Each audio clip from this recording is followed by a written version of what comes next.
Ganyong adalah tanaman umbi yang mulai langka, teman. Sebab tak banyak yang menanam ganyong dan memakannya.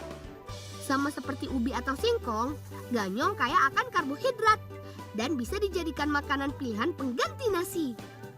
Terus nah ya, Mbak balik di situ. Sudah. Yuk Mbak. Oh iya teman, khasiat umbi ganyong banyak loh. Salah satunya menyembuhkan penyakit diare, radang, dan panas dalam.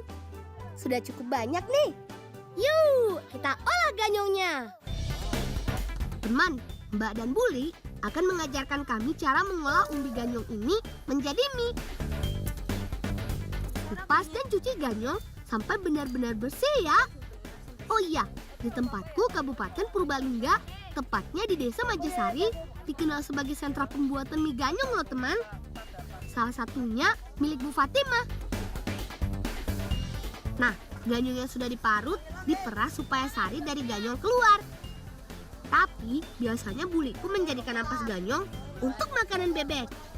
Jadi semua bagian ganyong berguna dan gak mubazir. Walaupun air sari ganyong berwarna coklat, tapi nantinya tepung yang dihasilkan berwarna putih. Diamkan semalaman supaya sari ganyong mengendap.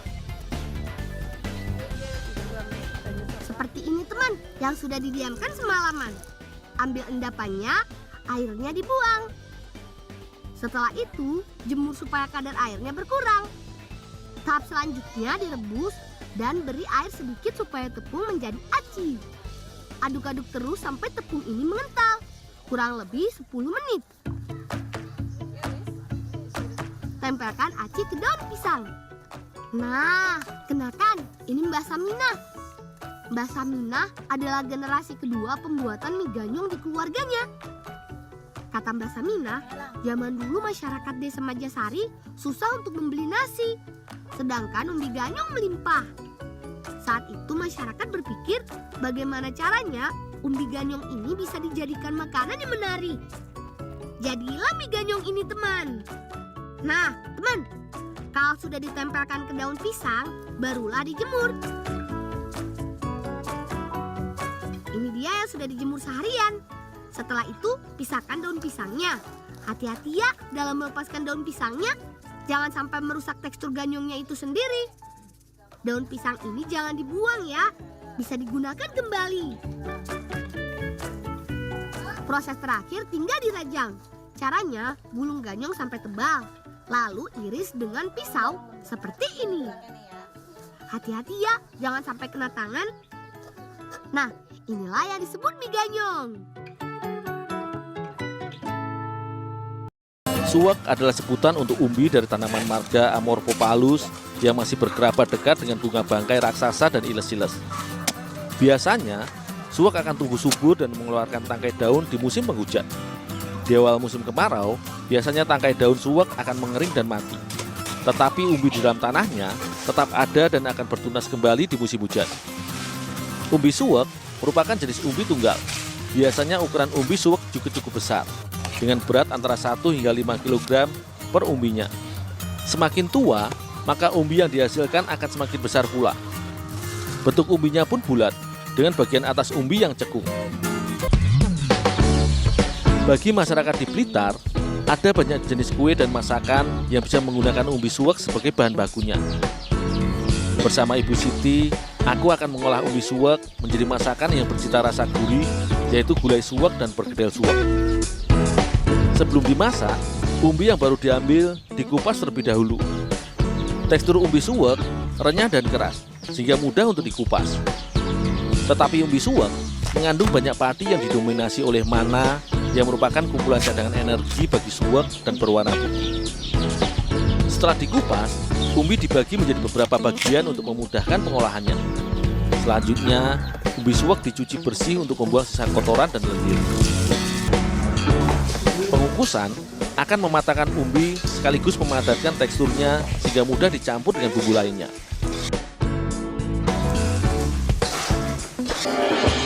Sementara sebagian umbi suwak lainnya aku potong-potong menjadi bagian yang lebih kecil. Nantinya potongan umbi suwak kecil ini akan digoreng, barulah kemudian dimasak dengan bumbu dan kuah gulai yang gurih dan sedap. Beberapa penelitian menyebutkan umbi suwak mengandung karbohidrat tinggi dan sangat mengenyangkan. Herbal dari umbi suwak bersifat antiinflamasi, anti racun, sehingga dapat mencegah pendarahan dan pengobatan luka. Selain itu, suwak juga kaya akan kalsium, fosfor, serta vitamin C yang baik dikonsumsi bagi kesehatan. Hasil potongan umbi suwak yang berukuran sekitar 2 cm ini selanjutnya digoreng. Penggorengan ini akan membuat bagian luar potongan umbi suwak menjadi kering sehingga tidak mudah hancur saat dimasak dengan kuah gulai. Menggoreng umbinya cukup sebentar saja. Jika umbi sudah berwarna kuning keemasan, itu berarti umbi suwak sudah bisa diangkat dari kuali.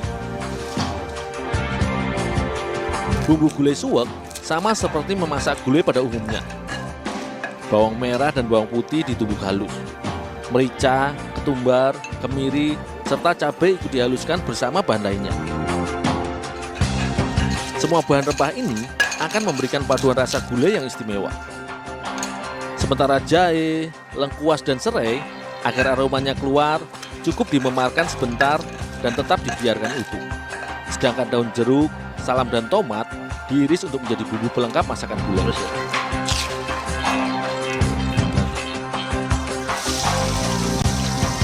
Semua bumbu yang sudah dihaluskan akan ditumis sebentar hingga harum.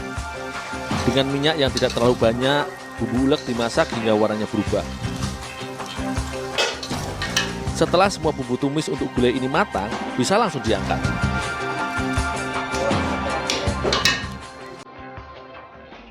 Santan yang sudah bercampur dengan bumbu tumis inilah yang akan menjadi kuah gulai umbi suwak.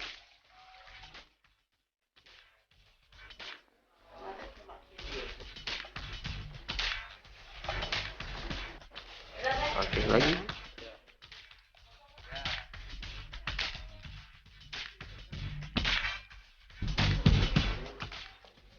Kemudian campuran kuah gulai ini dimasak hingga mendidih.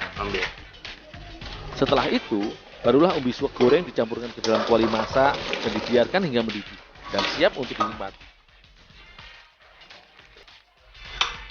Sementara itu, umbi suwak yang sudah dikukus selanjutnya dihaluskan lagi dengan cara diulek.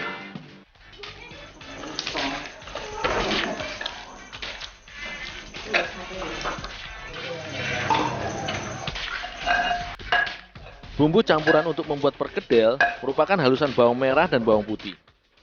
Semua bahan dicampur dengan halusan umbi suwak. Begitu pula dengan irisan daun bawang dan seledri yang akan dicampurkan sebagai penambah rasa dan aroma. Semua bahan perkedel suwak kemudian diaduk hingga merata. Adonan ini selanjutnya dibuat menjadi bulatan-bulatan kecil sesuai selera.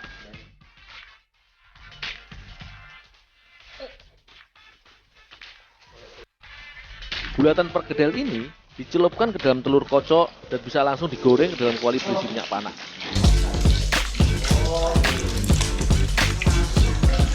Semua bulatan adonan perkedel dimasak hingga berwarna menjadi kuning keemasan.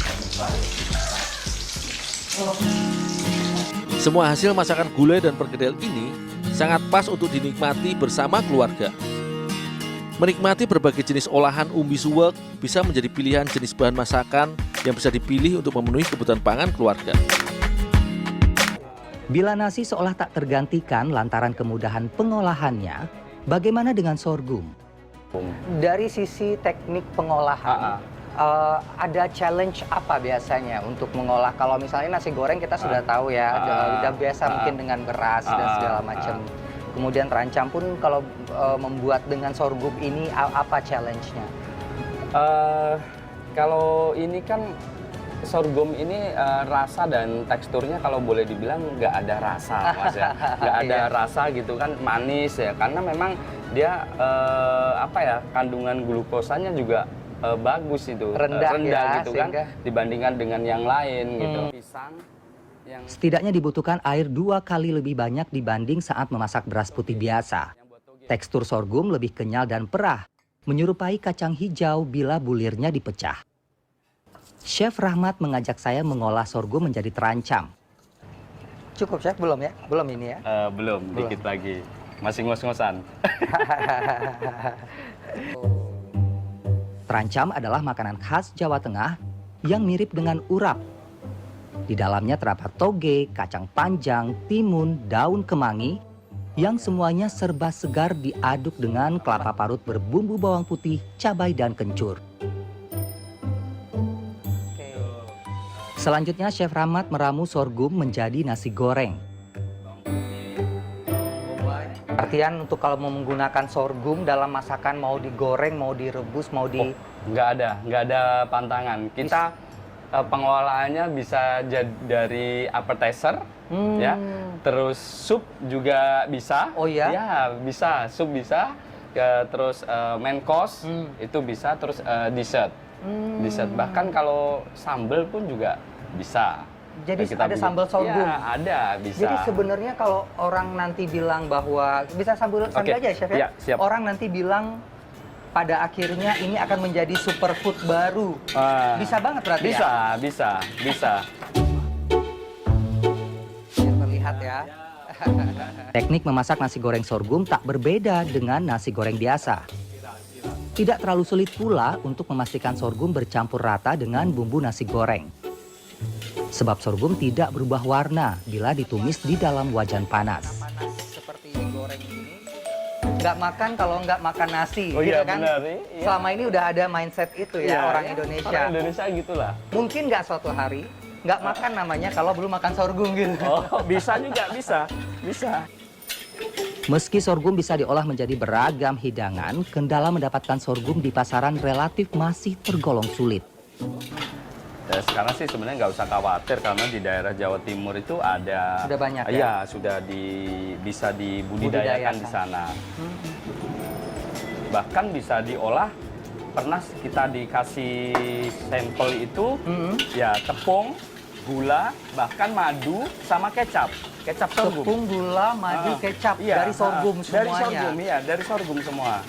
Sorghum, oke.